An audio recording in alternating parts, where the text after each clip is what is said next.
March 3, 1943. A B-25 Mitchell designated Pappy's Folly roared across the Bismarck Sea at masthead height, 50 feet above waves that looked close enough to touch.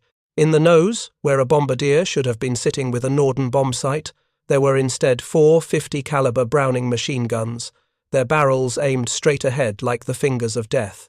If you're enjoying this deep dive into the story, hit the subscribe button and let us know in the comments from where in the world you are watching from today. Major Ed Larner squeezed the trigger.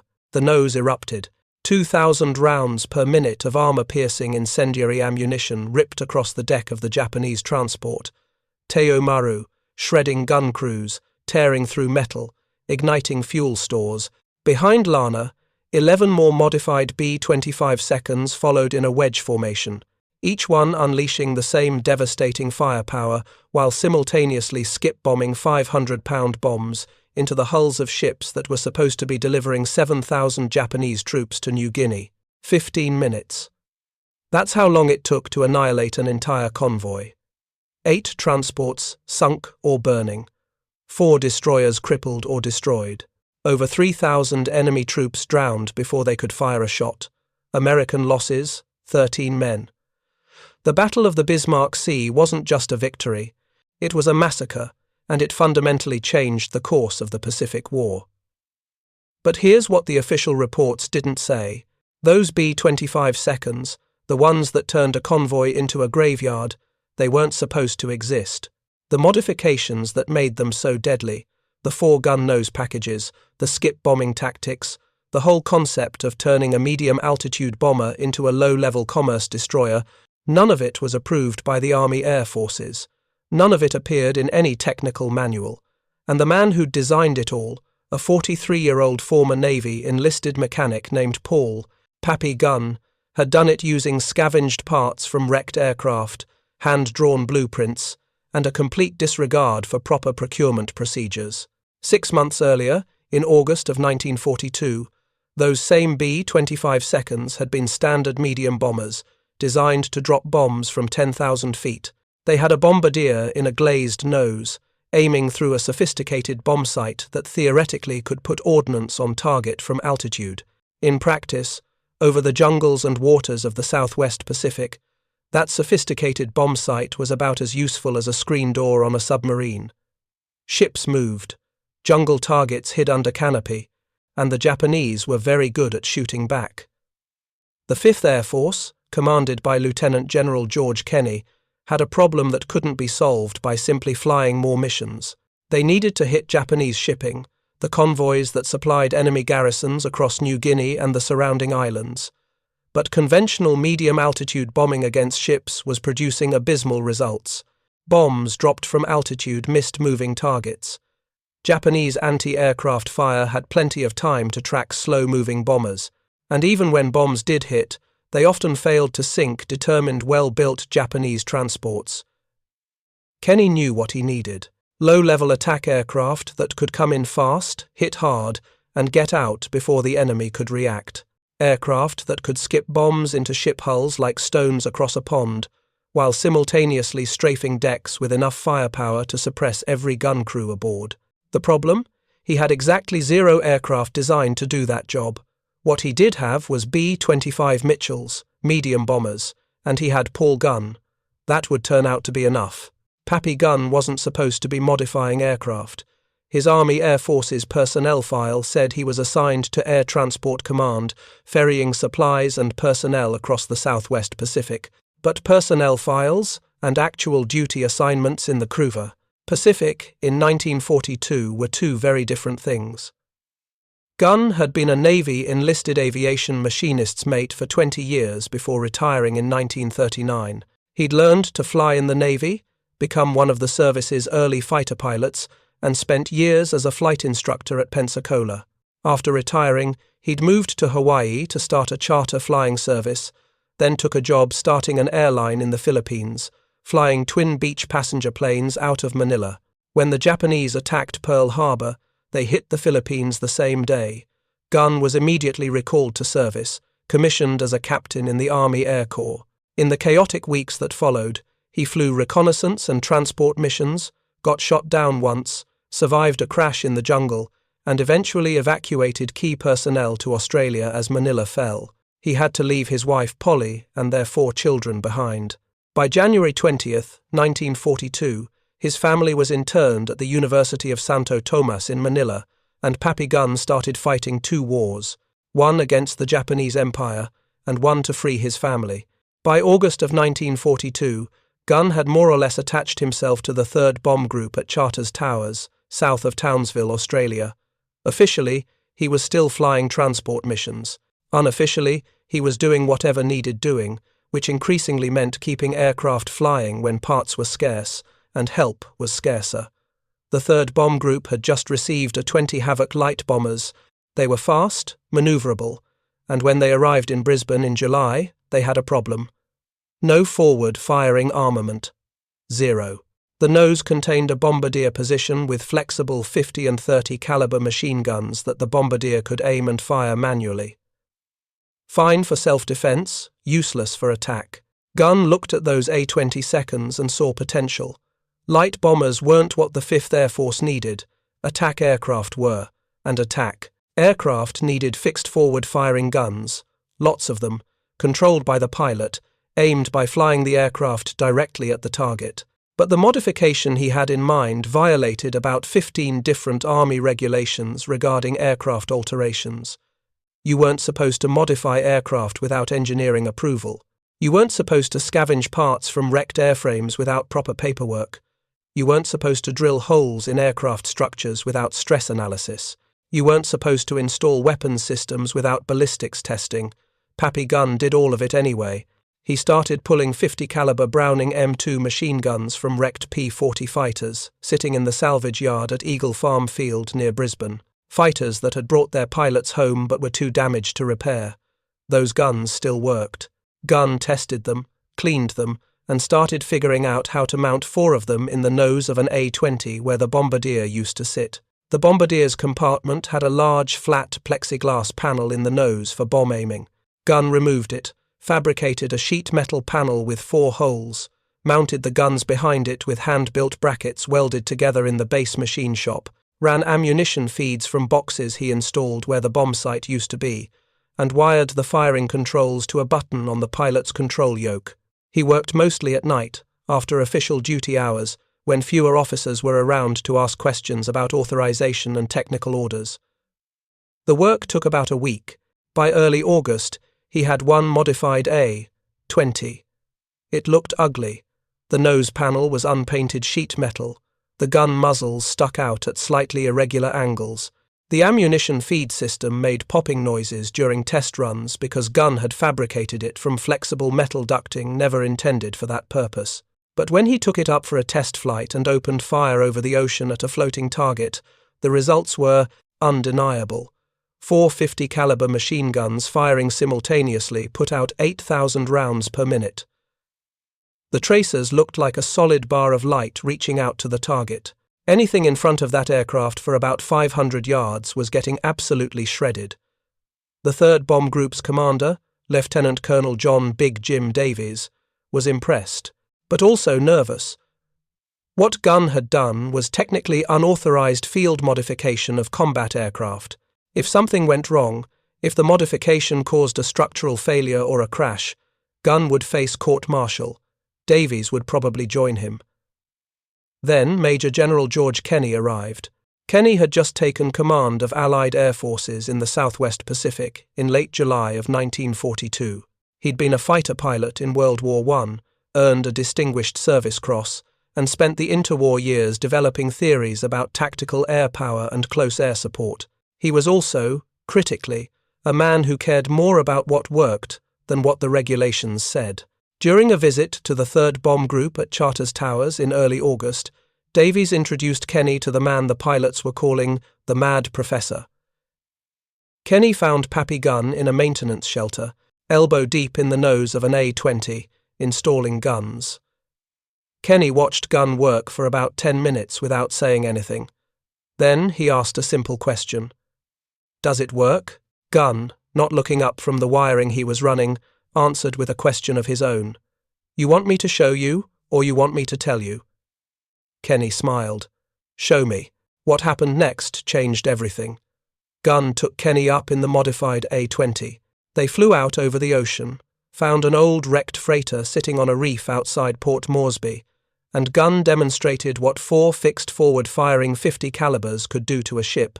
The wreck was already half sunk, rusted, picked over by previous target practice. Gunn made one pass. The hull, which had been intact, developed new ventilation. Lots of it. The superstructure, what was left of it, came apart in pieces, and the water around the wreck turned white with impacts from rounds that missed, which wasn't many. Kenny didn't say much on the flight back, but when they landed, he pulled Davies aside and said 3 words that probably saved Gunn from a court-martial and definitely changed the war. Keep him working. Then Kenny did something that would become his signature move throughout the Pacific campaign. He ignored every regulation that stood between a good idea and actual implementation.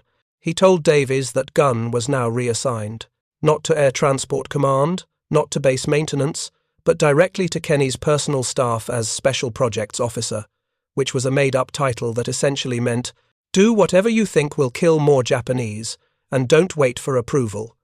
Kenny ordered Gunn to modify 16 more A-22s immediately, and to add bomb racks that could carry the parachute fragmentation bombs Kenny had personally developed years earlier. Small bombs with parachutes that would slow their descent, allowing low-flying aircraft to drop them without blowing themselves up, while also ensuring the bombs landed nose down for maximum fragmentation effect against personnel and parked aircraft. Gunn moved to Eagle Farm Field at Brisbane, set up what amounted to an unauthorized aircraft modification centre, and went to work. Within 2 weeks, he had a team of mechanics working around the clock, pulling guns from salvage, fabricating mounts, modifying bomb racks.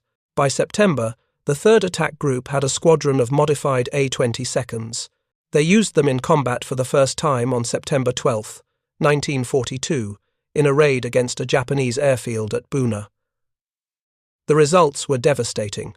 Low-level strafing runs with 450 calibers destroyed dozens of Japanese aircraft on the ground, cratered runways, ignited fuel dumps.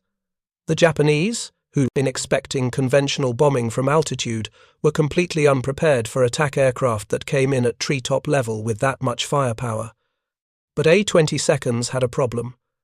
Range, with a combat radius of only about 260 to 330 miles, depending on bomb load, they couldn't reach many of the targets Kenny needed to hit.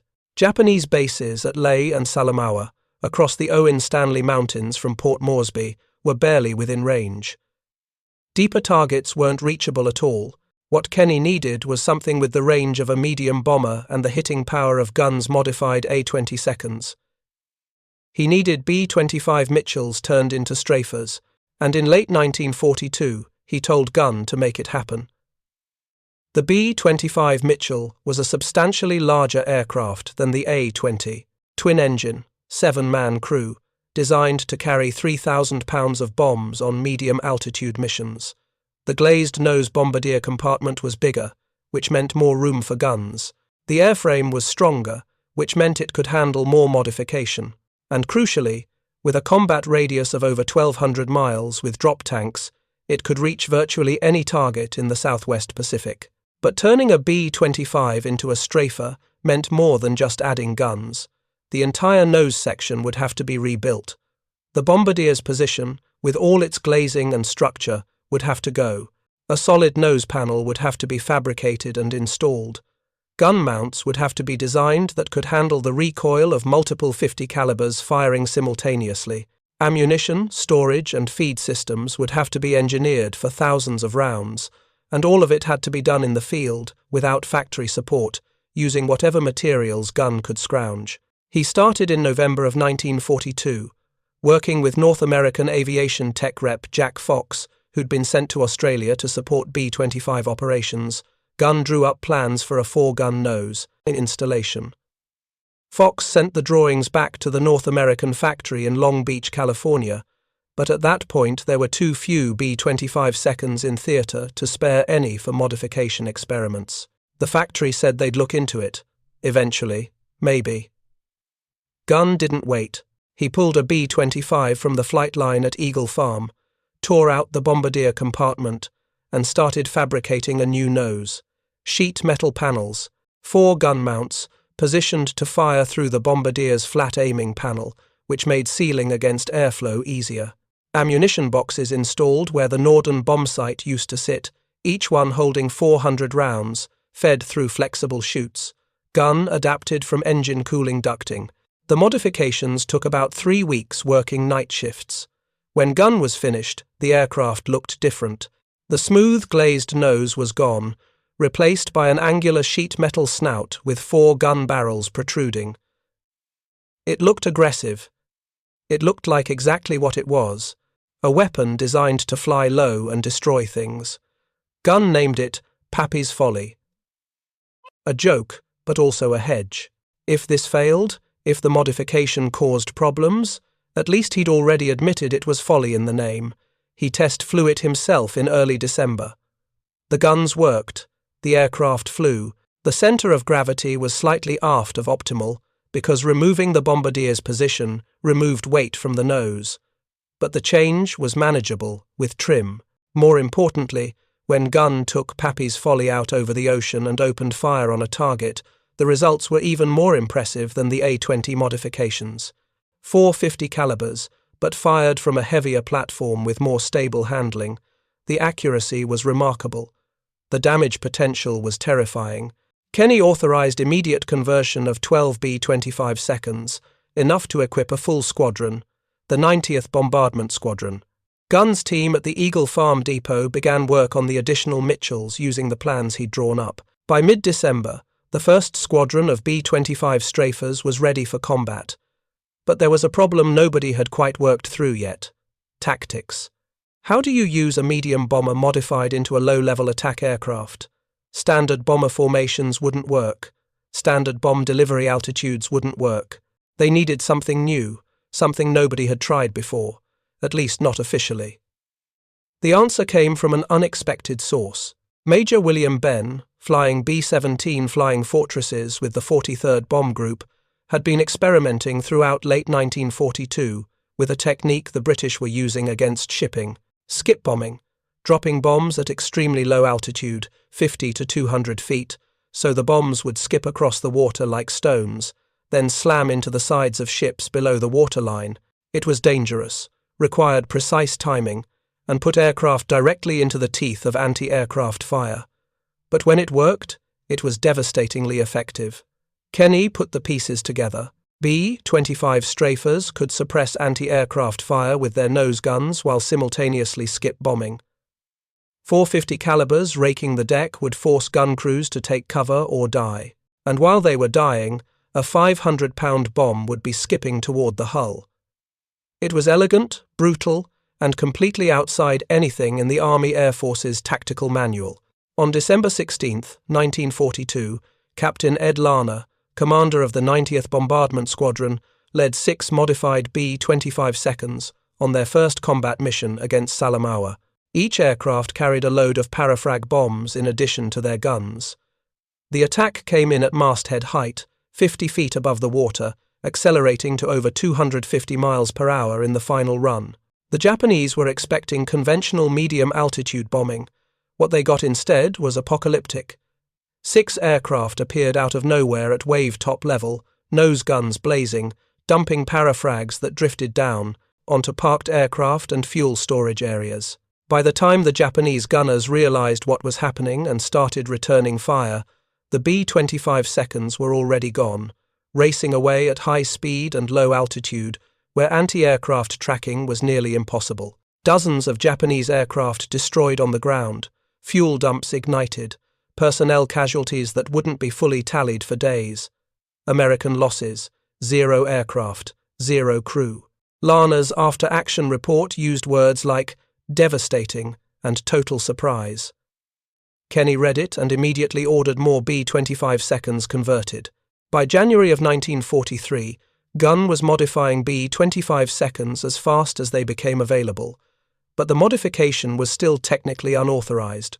North American Aviation hadn't approved it, Right field engineering hadn't validated it. The Army Air Force's Materiel Command had issued no technical order authorizing the work. What Gunn was doing was field modification on a scale that would normally require months of testing and approval through official channels. The factory representatives from North American, when they saw what Gunn was doing, had concerns. Serious ones. The nose structure wasn't reinforced properly.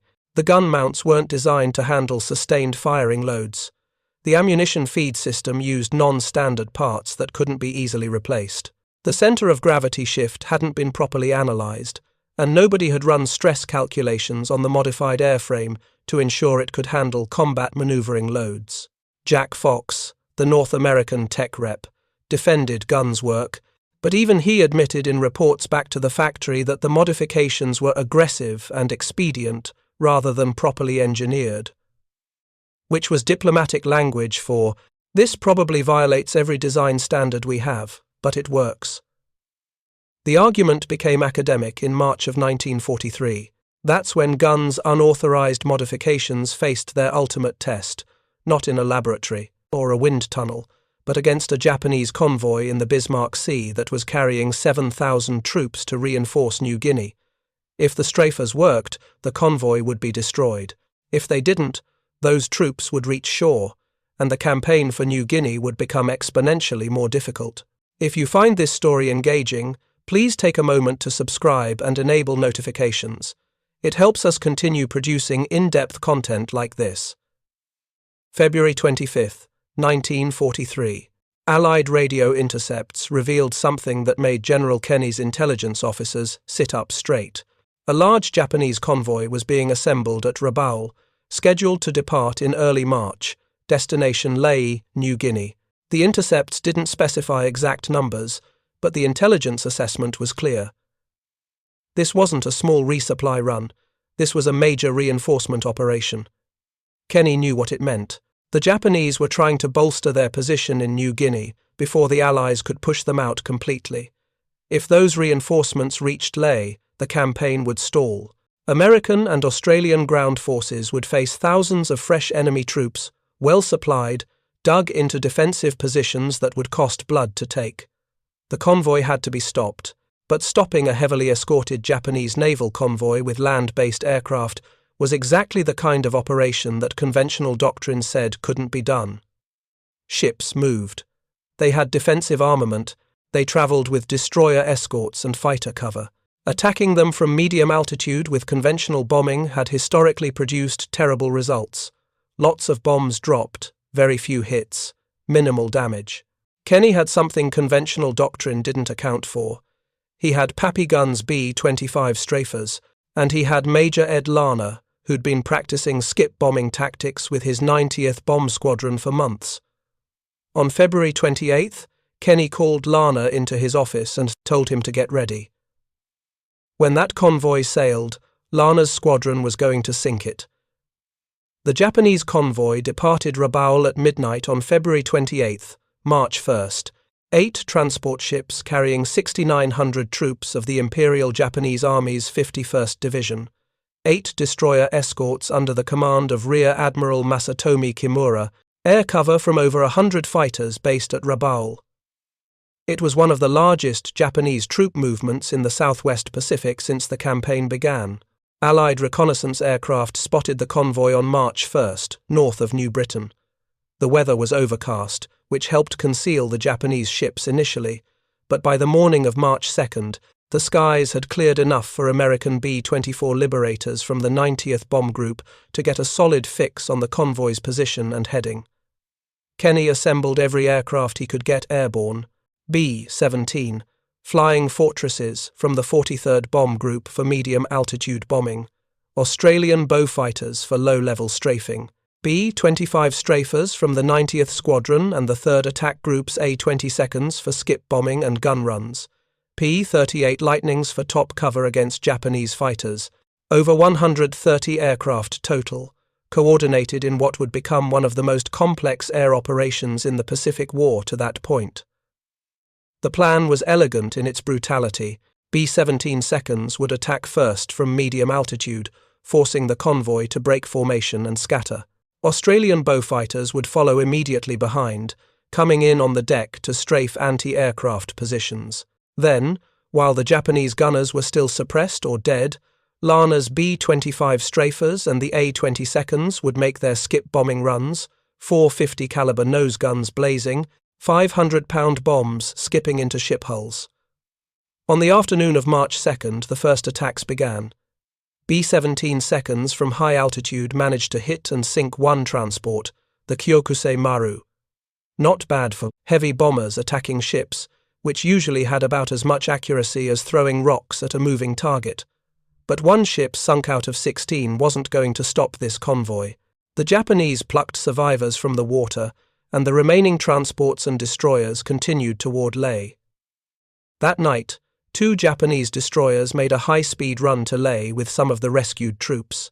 They delivered about 950 men, but without equipment, which meant without weapons, without ammunition, essentially useless for combat operations. The rest of the convoy pressed on, now within range of Kenny's medium bombers. March 3rd, 1943, the day the war changed. By dawn, the Japanese convoy was about 30 miles off the coast of New Guinea, close enough that survivors could potentially swim or raft to shore if ships went down. The formations of Allied aircraft began assembling over Cape Ward Hunt at 9:30 in the morning. Larner got the word at 8:55. "Cape Ward Hunt, 0930, let's go," he shouted to the crews of the 90th Squadron. Men scrambled to their B-25 seconds. Engines fired up, that distinctive sound of Wright R2000, 600 Cyclone radials coming to life. 12 modified B-25 strafers, each one carrying a belly full of 500-pound bombs and 4,000 rounds of 50 caliber ammunition. Behind them, the 3rd Attack Group's A-22s prepared to follow in a mopping-up role. The crews had been briefed on the tactics.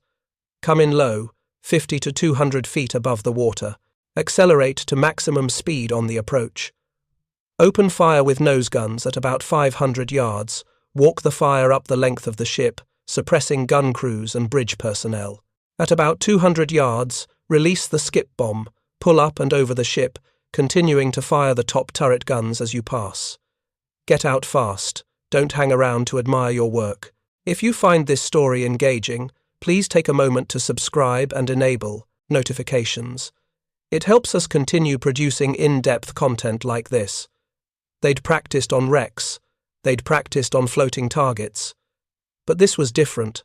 This was a moving convoy with destroyer escorts that would be throwing up everything they had. The briefing had included casualty estimates.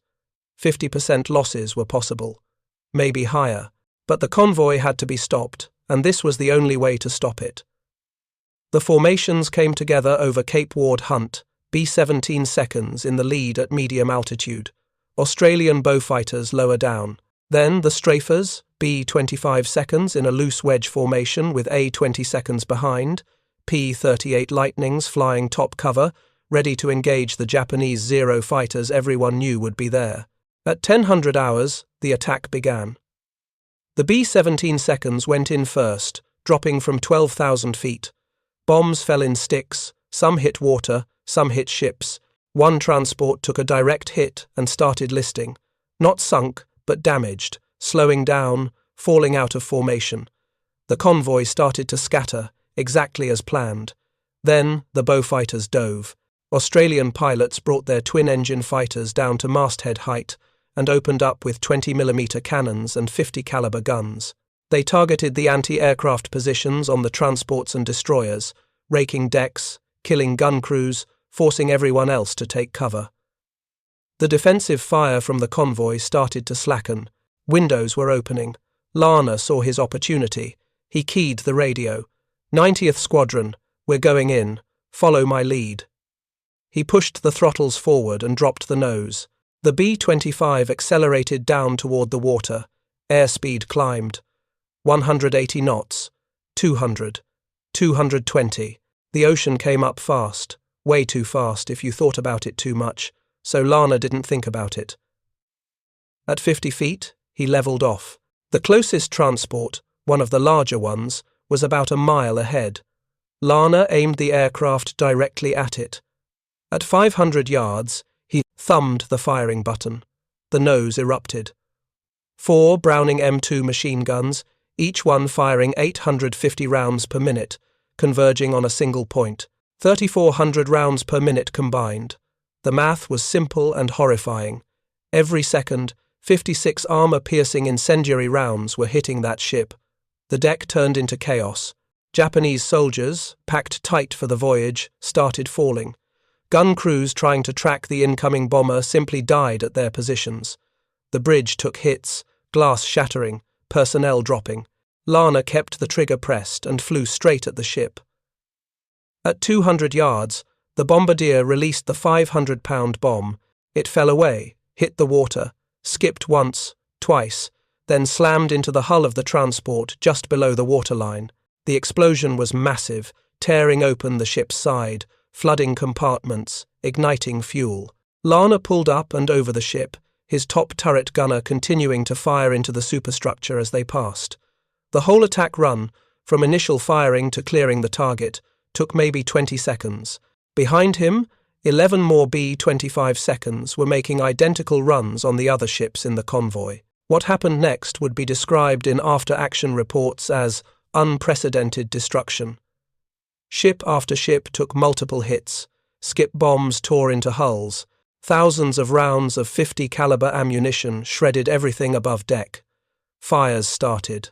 Magazines exploded. Ships that had been steaming toward Leh 10 minutes earlier were now dead in the water, listing, burning, sinking. The A-22s followed behind the B-25s, hitting ships that were already damaged, ensuring nothing survived. Japanese Zero fighters tried to intervene, but the P-38s intercepted them, forcing them into dogfights miles away from the convoy. The Zeros that did break through found themselves facing the combined firepower of over 50 bombers, all of which had dorsal and waist gun positions in addition to their forward-firing armament. Several Zeros went down in flames. 15 minutes. That's all it took. By 10:15, every transport in the convoy had been hit. 7 were sinking or already sunk. The 8th was so badly damaged it would go down within hours. 3 of the 8 destroyer escorts were crippled or destroyed. The remaining destroyers were trying to rescue survivors, but there were thousands of men in the water and not nearly enough ships to save them all. The Battle of the Bismarck Sea wasn't over, but the outcome was already decided. Over the next 2 days, Allied aircraft would continue to strike at the remnants of the convoy, ensuring nothing reached Leh. PT boats from the US Navy would hunt down stragglers. By March 5th, the final tally was in. All 8 transports sunk, 4 destroyers sunk, over 3,000 Japanese troops and sailors dead. Less than 1,000 troops reached Leh, and they arrived without weapons, without equipment, without supplies. The reinforcement operation that was supposed to change the campaign in New Guinea had instead become one of the worst disasters in Japanese naval history. American and Australian losses. 13 men killed, 12 wounded, 4 aircraft shot down, 2 more crash-landed near base but were repairable. Against the complete destruction of an entire convoy, it wasn't even close. It was annihilation, and at the center of that annihilation were Pappy Gun's unauthorized B-25 strafers, the 4-gun nose modification that had never been approved by any engineering review board, the skip bombing tactics that weren't in any tactical manual, the field modifications done with scavenged parts and hand-drawn blueprints. The after-action reports from the Battle of Bismarck Sea made their way up the chain of command. General Douglas MacArthur read them. Admiral Chester Nimitz read them. General Hap Arnold, commanding general of the entire Army Air Forces, read them. And suddenly, Pappy Gun's unauthorized modifications weren't unauthorized anymore. Within weeks, North American Aviation received orders to begin factory production of B-25s with solid noses and multiple forward-firing guns. The B-25G variant, introduced in mid-1943, came from the factory with 2 .50 caliber nose guns and a 75mm cannon. The B-25H, which followed, had 4 .50 caliber nose guns, 4 more in fuselage-mounted cheek blisters, 2 in the top turret, 2 at waist positions, and 2 in the tail. 14 50 caliber machine guns total. The B-25J, the final and most numerous variant, could be configured as either a glass nose bomber or a solid nose strafer with 8 forward-firing 50 calibers. Over 12,000 B-25 seconds were built during the war. By 1944, the majority of them were strafer variants, all of them descended from guns' unauthorized field modifications. But the recognition came with complications. In April of 1943, General Arnold decided he wanted to bring Pappy gun back to the United States to work with engineers at Wright-Patterson Air Force Base and to visit the North American factory to show them how to properly implement the modifications. Kenny protested. He needed gun in theatre.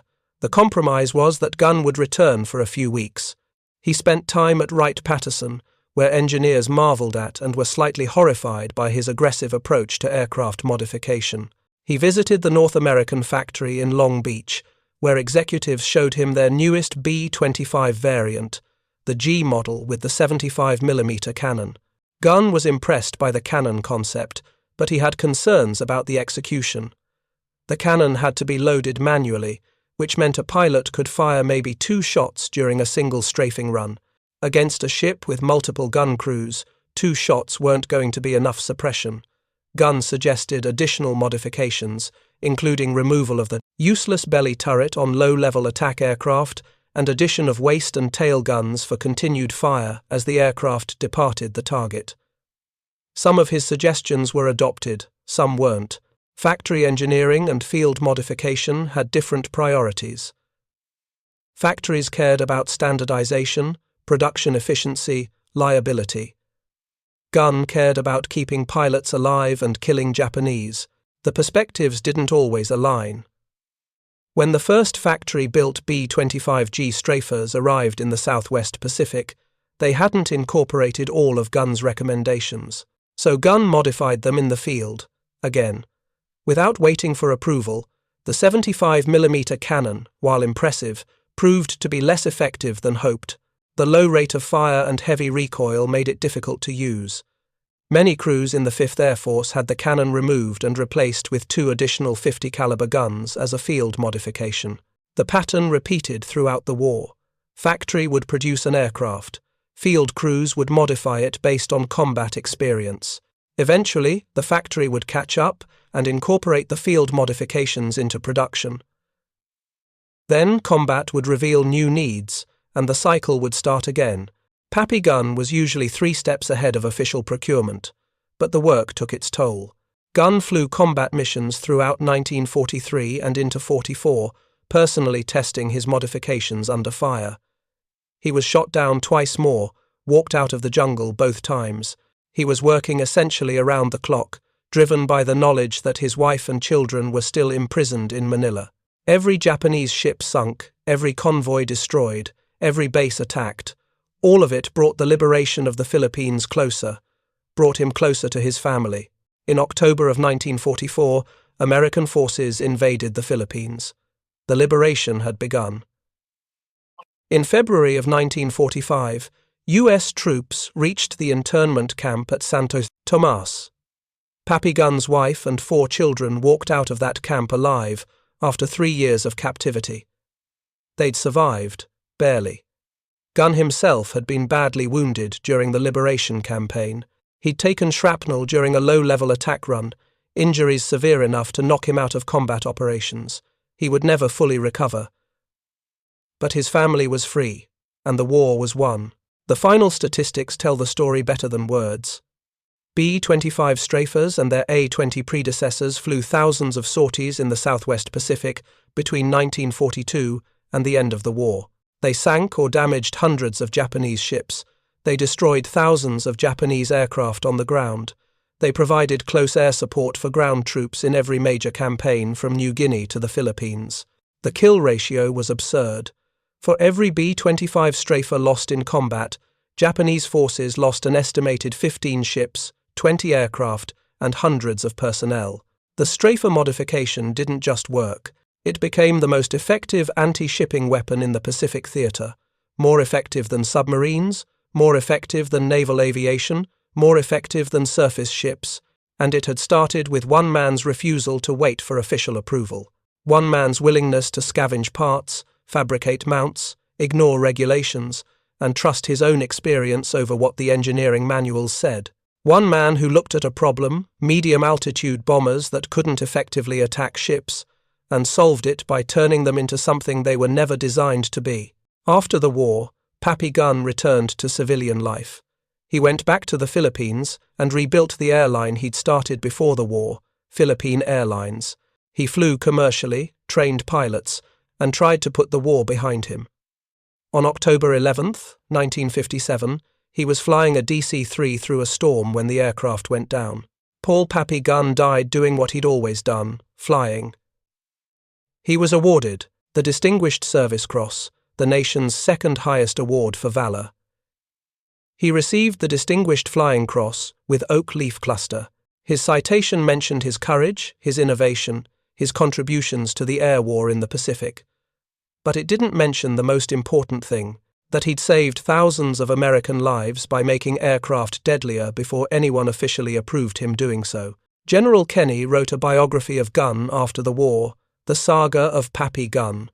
It's a slim volume, only about 115 pages, more memoir than comprehensive biography, but it captures something essential about the man. Kenny wrote that Gunn was a mechanical genius, a fearless pilot, and someone who simply didn't understand the word impossible. If something needed doing, Gunn figured out how to do it and didn't waste time asking permission. The B-25 Strafer became one of the most iconic aircraft of the Pacific War. Images of those solid-nose Mitchells, 8 gun barrels protruding, skip-bombing Japanese ships or strafing enemy installations, they define what American air power looked like in that theater. But the aircraft themselves were just metal and engines. What made them effective was the concept behind them, the understanding that doctrine and design weren't sacred. That combat revealed truths that peacetime engineering couldn't predict, that sometimes the best solution came from a mechanic with a welder and a pile of scavenged parts, not from a committee in an office building. The lesson resonated far beyond the Pacific. Field modification became an accepted part of military aviation. The idea that operators in theater, people actually flying combat missions, might know better than designers back home, that became standard practice. Modern aircraft development includes provisions for rapid modification based on combat experience. The feedback loop between field and factory that Pappy Gunn helped establish, it's still how things work today, but there's a darker lesson too. How many other Pappy Gunns were out there in World War II? People with good ideas that never got implemented because they didn't have a General Kenny willing to ignore regulations. How many lives were lost because modifications that would have worked sat waiting for approval that never came? How many problems got solved the hard way, with casualties, because the easy solution violated somebody's procurement policy? The B-25 Strafer worked because Gunn didn't wait for permission. It saved thousands of lives because Kenny backed him. The Battle of the Bismarck Sea was won because both men understood that in war, the best solution is the one that works right now, not the perfect one that arrives 6 months too late. The modified B-25 seconds kept flying long after the war ended.